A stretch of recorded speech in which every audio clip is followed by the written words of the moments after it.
कहानी की शुरुआत में हम जॉन ब्राउन नाम के एक पुलिस ऑफिसर को देखते हैं, जिसकी अचानक से नजर गई एक बहुत तेज भाग रही स्कूल बस की तरफ। दूसरी तरफ कुछ बच्चे अपने कुत्ते के साथ सड़क पार कर रहे थे। आसपास के लोग चिल्लाने लगे, ऑफिसर ब्राउन बच्चों को बचा लीजिए। जिसके बाद वो तेजी से भागा, कुत्ते को हवा में उछाला और सभी बच्चों को एक साथ उठाकर दूसरी तरफ पहुंचा दिया। साथ ही उसने ऐन वक्त पर कुत्ते को भी नीचे गिरने से पहले पकड़ लिया। उसकी इस बहादुरी से इंप्रेस होकर सैली, जो कि उसका बचपन का क्रश है, वो उसे किस करने ही वाली थी, पर तभी भाई की नींद खुल गई। असल में तो उसका कुत्ता ब्रेन उसे किस कर रहा था, जिसे देखते ही भाई का मन थोड़ा कच्चा हो गया। फिलहाल ब्राउन एक रिसर्च फैसिलिटी में सिक्योरिटी गार्ड की नौकरी कर रहा था, जबकि उसी फैसिलिटी के अंदर सैली और उसके पिता देर रात तक एक पैर को सिर्फ दिमाग की ताकत से हिलाने की कोशिश में लगे हुए थे, लेकिन उनका एक्सपेरिमेंट बार बार फेल हो जाता। आखिर में सैली के पिता रॉकी ने सिर्फ दिमाग नहीं बल्कि अपने दिल का इस्तेमाल किया और हैरानी की बात यह रही कि एक्सपेरिमेंट तुरंत काम कर गया। जैसे ही वो पैर हिलने लगा, वो दोनों अपनी कामयाबी से बहुत खुश हो गए। तभी उन्हें समझ आया कि ये मशीन सोच से नहीं बल्कि इंसान की विल पावर से चलती थी। फिर कुछ देर बाद सैली किसी जरूरी काम से वहां से निकल गई और इसी दौरान ब्राउन सिक्योरिटी रूम में बैठकर कैमरा की फुटेज में चुपके अपने क्रश सैली को देखता रहा। थोड़ी देर बाद ब्राउन भी अपनी ड्यूटी छोड़कर सैली से बात करने उसके पीछे चला गया। सैली के पास पहुंचकर उसने हाय कहा और फिर तारों की तारीफ करने लगा कि कितनी मदहोश रात है ये, तारे कितने सुंदर लग रहे हैं ना। लेकिन सैली का ध्यान रोमांस में नहीं बल्कि साइंस में था, इसलिए वो स्टार क्लस्टर्स और एस्ट्रोनॉमी की बातें करने लगी, जबकि बेचारा ब्राउन इतनी गहरी बातें सोच ही नहीं रहा था। खैर, फिर सैली ने कहा कि वो अपनी चाबियां ऑफिस में ही भूल आई है और इतना कहकर वो वापस ऑफिस की तरफ चली गई। इधर ब्राउन बस खड़ा उसके बारे में सोचता रह गया, क्योंकि वो समझ ही नहीं पा रहा था कि आखिर वो सैली से अपने दिल की बात क्यों नहीं कह पाया। इसी दौरान हम देखते हैं कि स्कोलेक्स अपने साथी साइक्स के साथ एक काली लिमोजीन के अंदर बैठा हुआ था। दोनों काफी देर से दूर बैठकर सैली पर नजर रखे हुए थे, क्योंकि दरअसल स्कोलेक्स उनका कॉम्पिटिटर था जो उनकी बनाई टेक्नोलॉजी चुराना चाहता था। इसीलिए साइक्स की मदद से उसने रिमोट कंट्रोल से एक खड़ी वैन चलाई और उसे सीधा रॉकी की तरफ भेज दिया। तभी बिल्ली ने रिमोट कंट्रोल के साथ छेड़खानी की और वो वैन सीधा दीवार में घुस गई और टकराते ही उसके अंदर से 3 रोबोट्स बाहर निकल आए। उन रोबोट्स ने सारी टेक्नोलॉजी चुरा ली और रॉकी को भी मार डाला और ये पूरा काम स्कोलेक्स ने दूर खड़ी अपनी लिमोजीन में बैठकर सिर्फ रिमोट कंट्रोल से कर दिखाया।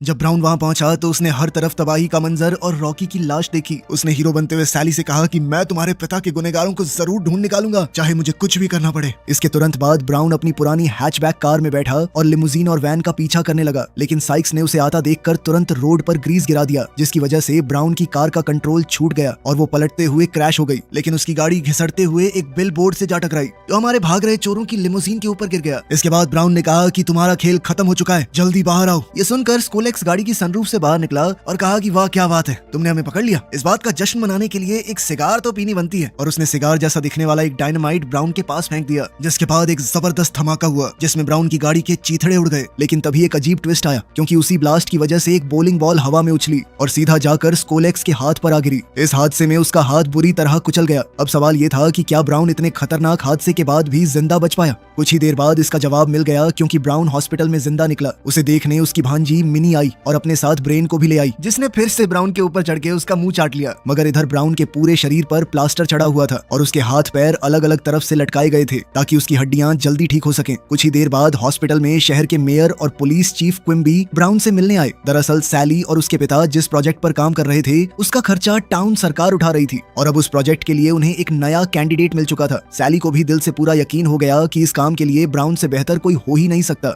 हैरानी की बात ये रही कि ब्राउन खुद क्या चाहता है। ये इतना बड़ा फैसला लेने से पहले किसी ने एक बार भी उससे नहीं पूछा। देखते ही देखते उसकी मर्जी के बिना ही उसके शरीर पर एक्सपेरिमेंट शुरू कर दिया गया और अंदर तरह तरह के मशीन्स, वायर्स और गैजेट्स फिट किए जाने लगे। इसी तरह ब्राउन धीरे धीरे इंस्पेक्टर गैजेट में बदल गया और अब वो एक ऐसा पुलिस ऑफिसर बन चुका था जिसके सामने आम पुलिस वाले बिल्कुल बेकार लगते थे। वहीं दूसरी ओर स्कोलेक्स भी अपने हादसे के बाद पूरी तरह बदल गया, क्योंकि उसने अपने कुचले हुए हाथ की जगह एक लोहे का खतरनाक पंजा लगवा लिया और इसी वजह से अपना नया नाम क्लॉ रख लिया। इसके बाद क्लॉ अपने साइंटिस्ट को वो चुराया हुआ रोबोटिक पैर दिखाने ले गया, क्योंकि वो उस पैर की टेक्नोलॉजी को रिवर्स इंजीनियर करके उसके अंदर का राज समझना चाहता था, ताकि उसी टेक्नोलॉजी से और भी नए गैजेट्स बनाकर खूब पैसे कमा सके।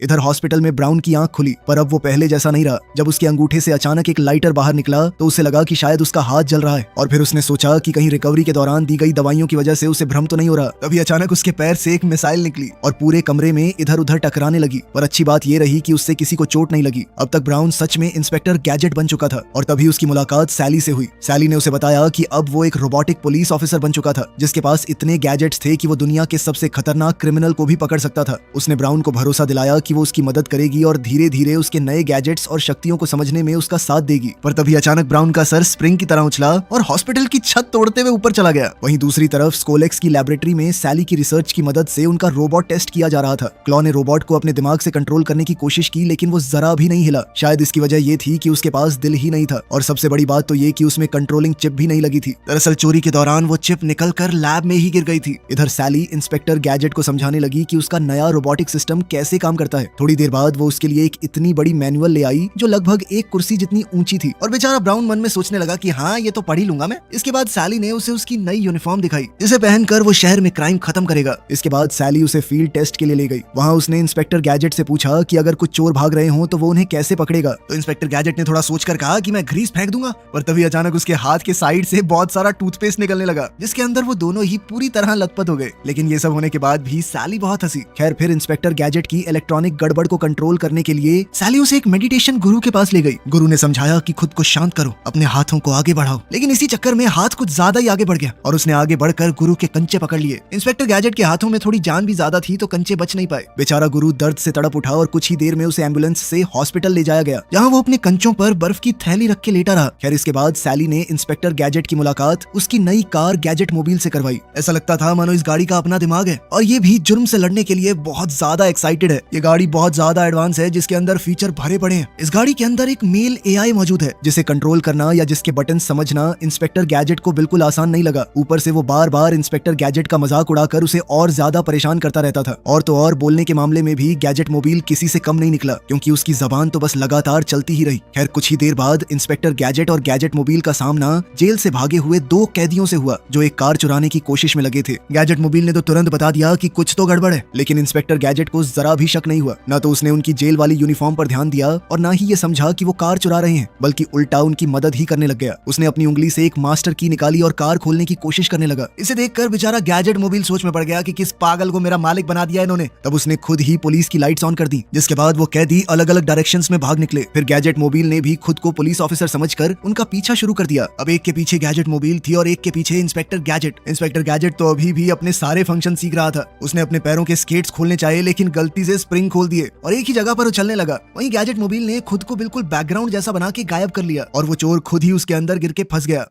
वहीं इंस्पेक्टर गैजेट स्प्रिंग से उछलता हुआ तासी सीमेंट में जा फंसा, लेकिन गिरने से पहले उसने अपने सर के एक गैजेट को एक्टिवेट कर दिया, जिसके बाद उसने तुक्के से किसी तरह चोर को गिराकर पकड़ लिया। इसके बाद हर तरफ इंस्पेक्टर गैजेट की तारीफ होने लगी और लोग उसकी बहादुरी की दाद देने लगे। खैर, इसके बाद इंस्पेक्टर गैजेट को पुलिस फोर्स में ऑफिशियली शामिल करने के लिए एक खास प्रोग्राम रखा गया, क्योंकि वो दुनिया का पहला रोबोकॉप बनने वाला था। सबको उम्मीद थी कि अगर सैली को अपनी रिसर्च जारी रखने की इजाजत मिल जाए तो आगे चलकर और भी रोबोकॉप बनाए जा सकेंगे। उधर स्कोलेक्स को भी इस फंक्शन की खबर लग गई और ये सुनते ही उसने ठान लिया कि वो इस पार्टी को बर्बाद करके ही रहेगा। इधर इंस्पेक्टर गैजेट भी अपनी भांजी मिनी की मदद से पार्टी के लिए तैयार होने लगा। मिनी ने तो पहले ही भांप लिया था कि इंस्पेक्टर गैजेट के दिल में सैली के लिए कुछ है, और जब उसने ये बात पूछी तो इंस्पेक्टर गैजेट ने शर्माते हुए कबूल कर लिया। फिर कुछ ही देर बाद पार्टी शुरू हुई और वहाँ सैली ने इंस्पेक्टर गैजेट को डांस के लिए बुलाया। हैरानी की बात तो ये रही कि इंस्पेक्टर गैजेट ने बहुत जल्दी डांस सीख लिया, लेकिन तभी स्कोलेक्स बीच में आ गया और उसने डांस के लिए सैली का हाथ मांग लिया। अपना परिचय देते हुए उसने बताया कि वो हार्वर्ड से पढ़ा हुआ है, वही कॉलेज जहाँ से सैली ने भी पढ़ाई की थी। जब दोनों डांस करते हुए बातें कर रहे थे तब इंस्पेक्टर गैजेट ने अपना अलग होने वाला कान निकालकर उनकी बातें छुप कर सुनने की कोशिश की, लेकिन एक नाच रही औरत ने उसकी तार खींच दी और कान आकर सीधा जॉन के सर पे लगा, जिसके बाद वो उड़कर अपनी कुर्सी से नीचे जा गिरा। सब लोग चौंक गए क्योंकि उसकी गर्दन उल्टी हो गई थी। फिर जब इंस्पेक्टर गैजेट दोबारा सैली से मिला तो वो काफी खुश नजर आ रही थी। उसने बताया कि स्कोलेक्स ने उसे एक नौकरी का ऑफर दिया है, उसे अनलिमिटेड फंडिंग मिलेगी, वो जिस मर्जी चीज पर चाहे रिसर्च कर सकती है। लेकिन जॉन का कहना था कि तुम्हें पहले अपना ये काम पूरा करना चाहिए, सारे बग्स फिक्स थोड़ी किए तुमने अभी। इसके बाद मेयर वहां आकर जॉन को अपने साथ ले गई फोटो खिंचवाने के लिए। फिर मौका देखकर इंस्पेक्टर गैजेट ने चीफ क्विम्बी से कोई बड़ा केस देने की रिक्वेस्ट की ताकि वो अपनी काबिलियत साबित कर सके, लेकिन चीफ ने उसे सिर्फ छोटे मोटे काम ही थमाए, जैसे पेड़ पर फंसी बिल्ली को बचाना या ऑटोमेटेड स्पीड कॉप बनकर ट्रैफिक पर नजर रखना। ये सब देखकर इंस्पेक्टर गैजेट सीधा चीफ क्विम्बी के ऑफिस पहुंचा और शिकायत करने लगा कि उसकी काबिलियत का सही इस्तेमाल ही नहीं हो रहा। लेकिन चीफ क्विम्बी ने उसकी बात को ज्यादा तवज्जो नहीं दी और साफ कह दिया कि वो कोई असली पुलिस ऑफिसर नहीं है। दरअसल चीफ को शायद ये डर सता रहा था कि इंस्पेक्टर गैजेट जैसे रोबोकॉप एक दिन असली पुलिस वालों की जगह ले लेंगे और सबकी नौकरी खतरे में पड़ जाएगी। फिर चीफ ने गुस्से में कहा कि चले जाओ यहाँ से, जो केस मिलता है वो पूरा करना। इसके बाद इंस्पेक्टर गैजेट ने खुद ही सोच लिया कि मुझे जिस केस पर काम करना होगा मैं करूंगा, ये तो मुझे कुछ करने ही नहीं देंगे। उसने सैली के पिता रॉकी के मर्डर की फाइल निकाली और अकेले ही उस पर काम करने लगा। उधर स्कोलेक्स ने अपने साइंटिस्ट की मदद से इंस्पेक्टर गैजेट का एक डुप्लीकेट रोबोट तैयार करवा लिया, जो देखने में तो बिल्कुल असली जैसा लगता था, पर उसका असली काम लोगों की मदद करना नहीं बल्कि तबाही मचाना था। अपनी ताकत दिखाने के लिए उसने पुलिस के साइन बोर्ड को ही आग लगा दी।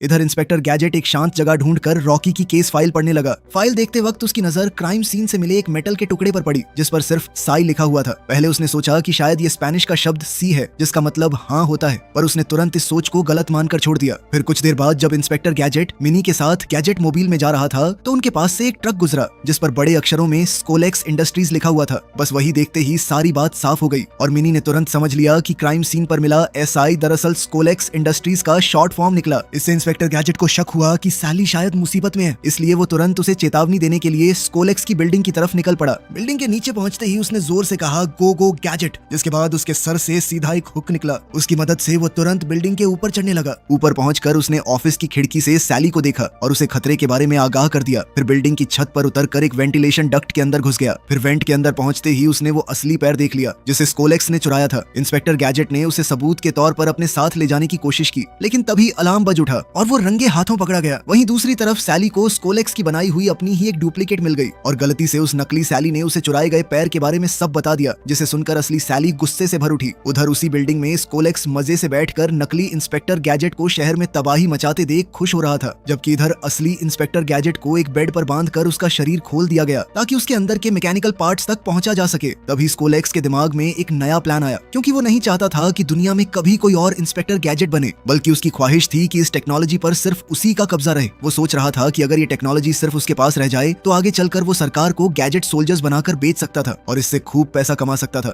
इसीलिए उसने इंस्पेक्टर गैजेट की मेन प्रोसेसिंग चिप निकालने का फैसला किया और वो चिप उसके शरीर से बाहर निकालकर अपने स्टील के पंजे से कुचल डाली। चिप निकलते ही इंस्पेक्टर गैजेट बिल्कुल बेजान होकर बंद पड़ गया। इसके बाद स्कोलेक्स ने अपने आदमी से कहा कि इस बेकार रोबोट को किसी कबाड़ खाने में फेंक दो। उधर सैली अब भी इंस्पेक्टर गैजेट को ढूंढ रही थी, पर किसी को उसका कोई पता नहीं चल पा रहा था। तभी गैजेट मोबाइल उनकी मदद के लिए आ पहुंचा, क्योंकि उसमें एक होमिंग सिस्टम लगा था, जिसकी मदद से सैली ने इंस्पेक्टर गैजेट की एग्जैक्ट लोकेशन का पता लगा लिया। अब गैजेट मोबाइल का सिग्नल उन्हें सीधा एक कचरे के डंपस्टर तक ले गया और वहां पहुंचकर सब हैरान रह गए, क्योंकि असली इंस्पेक्टर गैजेट को वाकई उसी कचरे के ढेर में फेंका जा चुका था।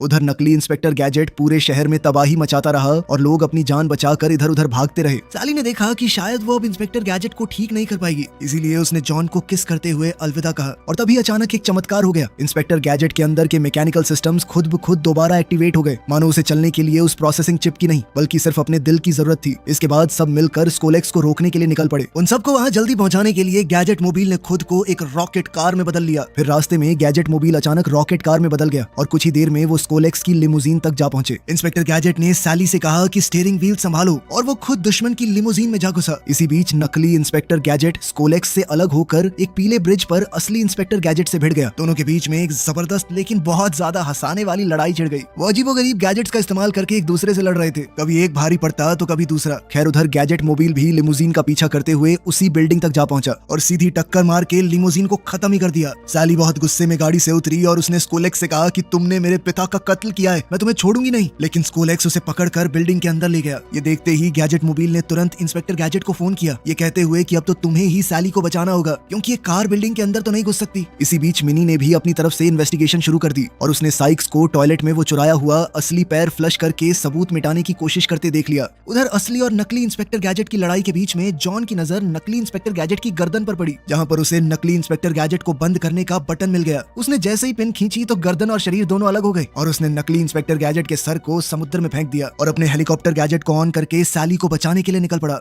वहीं दूसरी ओर स्कोलेक्स सैली को बंदी बनाकर हेलीकॉप्टर में बैठने की कोशिश कर रहा था, लेकिन हेलीकॉप्टर उड़ने से पहले ही असली इंस्पेक्टर गैजेट वहां आ पहुंचा। अब उसके सामने सैली को हेलीकॉप्टर से बचाने की असली चुनौती खड़ी हो गई। स्कोलेक्स ने हेलीकॉप्टर में लगी मिसाइल से हमला करके उसका रोटर हेलीकॉप्टर तोड़ डाला और उसे हेलीकॉप्टर के स्टैंड में फंसाकर हवा में अपने साथ उड़ा ले चला। अब इंस्पेक्टर गैजेट ने सटीक निशाना लगाते हुए एक पिन सीधा स्कोलेक्स के नकली हाथ पर दे मारी, जिससे हेलीकॉप्टर के कंट्रोल्स ही टूट गए। ब्रेंडा भी आजाद हो गई और उसने तुरंत स्कोलेक्स पर हमला कर दिया। इसके बाद वो नीचे कूदकर इंस्पेक्टर गैजेट की पीठ सीट पर चढ़ गई और वो हेलीकॉप्टर से आजाद होकर वहाँ से नीचे कूद गए। गिरते वक्त इंस्पेक्टर गैजेट बार बार गो गो गैजेट बोलकर अलग अलग गैजेट्स एक्टिवेट करता रहा ताकि किसी तरह उनकी रफ्तार कम हो जाए या गिरने का झटका हल्का पड़ सके। आखिरकार उसके अंदर से एक बड़ी छतरी निकल आई, लेकिन छतरी के दम पर उड़ते हुए वो दोनों स्कोलेक्स के स्टैचू से टकरा गए, जिसके बाद स्टैचू टूटकर गिर पड़ा और वो दोनों पानी में जा गिरे। अब सैली ने आगे बढ़कर आखिरकार जॉन को चूम ही लिया और दोनों ने एक दूसरे से अपने प्यार का इजहार किया। उधर स्कोलेक्स जब नीचे गिर रहा था तो गैजेट मोबाइल बिल्कुल उसके नीचे आ गई। वो सीधा गाड़ी के अंदर लैंड हुआ और गाड़ी ने उसे मुक्का मार के अपने पीछे वाले कंपार्टमेंट में कैद कर लिया। फिर कुछ ही देर बाद चीफ क्विम्बी की लीडरशिप में पूरी पुलिस फोर्स वहां आ पहुंची। जब इंस्पेक्टर गैजेट पर सारा इल्जाम लगने ही वाला था तभी स्कोलेक्स के सबसे भरोसेमंद आदमी साइक्स ने आगे आकर अपने बॉस के सारे जुर्म कबूल कर लिए। दरअसल मिनी ने अपनी समझदारी से उसे सच बोलने पर मजबूर कर दिया। हीरो का नाम साफ हो गया, हीरोइन मिल गई, और क्या चाहिए। मिलते हैं अगली वीडियो में।